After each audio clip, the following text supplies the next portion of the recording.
Thank you very much, Katie, for your kind introduction.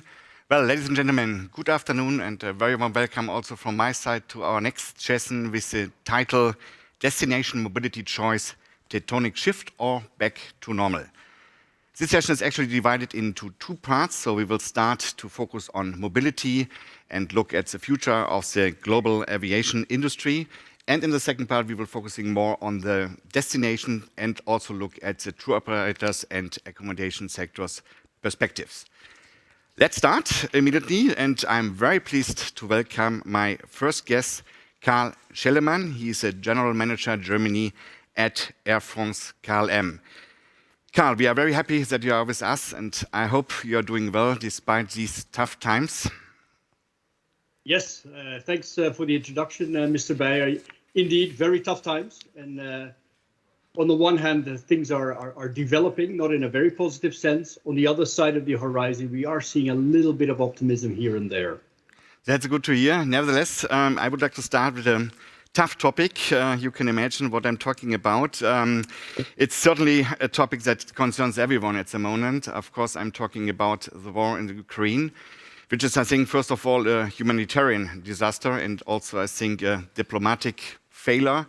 And I think all our thoughts are with those who are directly and indirectly affected by this war. It doesn't matter on which side. But of course, in this case, it's not our theme to talk about political stuff, but we should deflect a little bit. What does it mean for our sector? What are the short-term consequences, the short-term impacts of this war on our sector? And for example, we already have seen that there was a closure of the airspace that had an immediate impact on flight routes, on flight duration, on flight times. So, Karl, let me ask you, what do you see as a short-term and medium-term effects of this crisis in the Ukraine on tourism in general and the aviation sector in particular? Yeah, thanks, Mr. Bayer. A nice, tough question to start with. First of all, let me say that the situation in Ukraine is terrible. The way we see it, aviation is about connecting people, cultures, and economies. And in that sense, we see it very much as a vector of peace. As an airline, we have set ourselves a couple of priorities for the coming time. First of all, to ensure the safety of our colleagues on the ground. And second, to find alternative routes to avoid Russian airspace for our flights to China, South Korea, and Japan. At this moment, it's still a little bit too early to say what the effects are, as the situation is rapidly evolving. But we think that the short-term impact of avoiding Russian airspace on flights to Asia could be limited, as we're still seeing that the travel restrictions are still affecting the demand in that part of the world. Second, there could be an effect on the impact of fuel prices, which we are very closely following at the moment. So those are the shorter term effects that we expect and that we are seeing. Thank you, Karl. And apart from the war in Ukraine, there's obviously another big issue, another big topic, and that's the coronavirus, the corona pandemic, which has been a major concern for all of us over the last 2 years. And I think it's probably, also responsible for the biggest crisis that we ever had in tourism, at least in the last decades. So, Karl, in the light of corona and its consequences, what is your assessment on the future development of supply in global air transport, considering that this global aviation sector is fundamental for our tourism sector? And I'm referring here to aspects such as capacities, route networks, scheduling, pricing, and also product development in general. So how is your perception on that? Yeah, I think there's various aspects that we need to look at. First of all, what we are seeing positively is that capacity is again increasing. We now anticipate a return to pre-COVID levels, to 2019 levels by 2024, so in a couple of years' time. If we look at Air France KLM, we have changed our network in a pretty agile manner over the last few months and couple of years, being much more proactive than we were in the past to capture traffic potential where it is. And at this moment, it's primarily on the leisure side and on the visiting friends and relatives side. By flying to leisure destinations we didn't serve before the crisis, think of quite some destinations in the Mediterranean. think of quite some new destinations in Africa and the Caribbean. And when you look at it, say at a lower level, if we just take the example of Germany, in Germany, we've again opened all the gateways that we had. We are now again flying to 10 destinations in Germany, with our goal being very clear to offer the German customers the world by flying via our two hubs. Overall, despite corporate traffic still being quite weak, we see that we're on the path to recovery, driven mainly by the leisure and the visiting friends and relatives. We continue to invest in fleet renewal to improve our performance, both from an economic, but also from an environmental perspective. With major improvements for our customers, think of our new A350 fleet, think of the A787 aircraft, think of the new A220 aircraft, which are not only quieter, they're significantly less polluting, and they offer better service attributes. Think of Wi-Fi.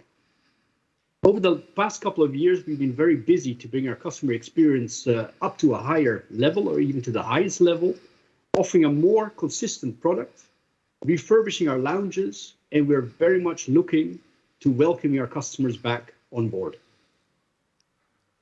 Thank you, Carl. So, yeah, you already shared with us all the measures that you are doing at the moment. I think that's very interesting. Nevertheless, I would like to come back to the coronavirus, because as we all know, many people are struggling with long COVID consequences, and I think that's probably also true for other sectors, for other areas. So I'm asking me, do you expect similar unpredictable long COVID effects on global air transportation and its structures in the future? Yeah, that's yeah. I wish I had that crystal ball. I think everybody wishes they had that crystal ball. What we see is a steady return of demand is really providing us with quite some optimism. We're slowly but surely seeing that travel restrictions are being lifted. We're seeing that health measures are being adjusted, and also as a direct result that customer confidence is increasing or is coming back. We feel there's a lot of pent-up demand for travel when borders do open. We've seen that previously with the US, Canada, and some South Asian destinations. When the travel restrictions have been removed, we've seen a big push, a big increase of customer demand to these destinations. If we look at ourselves, we really anticipate a return to roughly 3/4 of the capacity in the first quarter of this year compared to what we had in the first quarter of 2019. So we're back up to about 75%. Even if we do see signs of resumption in the business market, in the corporate travel, it's still the leisure and the visiting friends and relatives traffic that continue to drive capacity increases for the time being. In the longer term, we expect to see a move to more reasoned travel, especially among the younger generation, fewer but longer trips, combining business trips with leisure. Sustainability concerns are changing the way we travel, and our customers are rightfully expecting us to take actions to prevent global warming accordingly. Great, Carl. You already talked about the demand, about sustainability issues. So let's start maybe and have a deeper look into the demand side in European and also global air transport. So I think we have seen that because of COVID, consumers obviously flying significantly less and by necessity taking more holidays in their own countries, in their own regions, using other modes like buses, like trains, like their own cars. And I think there's also indication that existing digital solutions for holding meetings or for holding conferences could have an impact on business trips and obviously also on the business travel in general and the MICE sector. And the last observation that I would like to add is I think we are also observing an increasingly critical attitude on the part of consumers regarding the climate impact of air travel, which could also obviously affect and influence demand. So if you look at these trends and also the other trends that you already mentioned, in your opinion, what are the main short and long-term demand trends in European and global air traffic from your point of view? Yeah, that's a good question, and one which is very close to my heart. If we see that previously aviation used to be about flying faster, bigger, further, nowadays you see that there has been very much a trend shift or a mindset shift, where it's now more about flying and providing the least possible. Don't just want to be or to take part in that challenge. We really want to lead the road to sustainable aviation. What we're seeing and what we have committed, if we take the example of the IATA Airlines, the industry's goal is very clear to reach net zero emission by 2050 and to halve our CO2 emission by 2030. And there's basically, from our perspective, there are three main levers that we're working on. One is on the fleet renewal side, where we see that the latest generation aircraft are emitting up to 25% less CO2 emission. Second is the sustainable aviation fuel, which is for the short and medium term, one of the main drivers for reducing CO2 emission, where we as Air France-KLM, we were the first airline group to introduce a SAF contribution earlier this year, simply because there are still quite some challenges in the sustainable aviation fuel market about supply and demand, which we're trying to push, and to ensure that we have 2% SAF intake by 2025. And the third, which is like a combination of various things related to eco-piloting and electrification of ground operations, which is a lot of different things together. Think of single engine taxiing, think of continuous descent, and so on and so forth, which is a cumulative cooperation between what happens in the cockpit crew, what happens on the ground, what happens with air traffic control, and what happens with the various ground suppliers at the various airports. So a good cooperation where we see how we can jointly ensure that the whole aviation industry becomes more sustainable, which should drive demand again in the short and the medium term. Yeah, thank you, Karl. You just shared with us a lot of information about what you are doing in terms of sustainability. Nevertheless, let's go a little bit deeper. I think we talked about the corona pandemic, we talked about the war in Ukraine, which are both hopefully short-term to mid-term crises, but for sure climate change is something which will be for sure a long-term challenge, not only for the aviation sector, I think for the whole tourism sector. And I think it's also clear that, I think the best solution for substantially reduce the carbon footprint of air travel would be to use environmentally and climate-friendly fuels. But what I'm hearing from the industry, and please correct me if I'm wrong, my feeling is that it takes at least another 10 to 15 or maybe even more years to find a solution for that. And that actually raises the question to me of where the challenges lie for the aviation industry in terms of climate protection, especially when it comes to a technical solution, and what measures are needed to help reduce aviation emissions even in the short term, because it's clear we can't wait anymore, so we can't wait another 10 or 15 years. We have to act now, and everyone expects substantial measures and solutions from our side. So can you give us some more insights on this, please?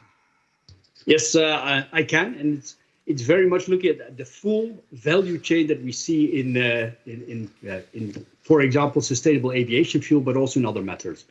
One is we've seen from various governments, when you look at what is happening in the US or what is happening in Europe with the Fit for 55, very much stimulation and focus on how can we ensure that there is less CO2 emission. That is, on the one hand, created by SAF, where there's very concrete discussions taking place with the suppliers. Think of Neste, think of Shell, think of Total Energies, think of Sky Energy, which are developing SAF both from a biofuel perspective, but also moving to the next step, which is synthetic sustainable aviation fuel. Think of other technologies, such as hydrogen, which is being looked at. Look at the aircraft manufacturers, where together with various universities, they're looking for new technologies, they're looking for new solutions, such as what is called the V-flying aircraft. Also from the airports, from the ground handlers, there's various actions being taken on the electrification side. So there are so many developments which are now taking place. The most important thing, just to summarize that point, is that we need to look at the full value chain of what is being instigated by the governments, what support is being given by the governments, what are the fuel suppliers doing, what are the aircraft suppliers doing, what are the airlines themselves doing. There is not one single solution which one single party can take. We need to ensure we do it together, and we work together with the support from the governments to stimulate this culture change, this next phase towards sustainability. Thank you, Karl. Yes, let me add one last topic that I would like to discuss with you, because it's also part of the ITB convention motto. I'm talking about resilience. The question is, what means resilience? If you would ask me, I would say, well, it's about thinking holistically. It's about understanding competitiveness, modernization in terms of megatrends, sustainability, and also risk prevention as equally important elements for future-oriented actions at the business level, but also at the destination level. Therefore, I think resilience goes well beyond the issue of sustainability. So let me ask you, would you agree with me? What does resilience mean to you? And how can airlines become more resilient? Yeah. First of all, a super question. And second of all, I completely agree with your motto about the future and about resilience. The way we look at it, resilience is about adaptiveness and unity, which is mostly about people. The pandemic has put our organization to the test, and not only our organization, but I think all organizations, forcing us to become more and more agile. This has required a tremendous effort from everyone, from our staff, from our management, who have been navigating both a global pandemic and at the same time the worst crisis that our industry has ever seen. Resilience is also about mitigating risks. Earlier we discussed about network planning, and having a balanced network, as we do as Air France and as KLM, is a way that we reduce the dependence on particular geographic areas, because we do see quite some big differences when the demand comes back per geographical area. So it's a little bit, on the one hand, resilience, it's on the mitigating risks, it's about the people and how the agility of people can deal with resilience. All right, thank you, Karl. Yeah. Sorry for interrupting. We have only a few seconds, so let me ask you one last question. If you had to describe the future of aviation industry in the next 2 years with a hand gesture or with facial expression, what would this look like? Any idea? Does that help? It's sunny.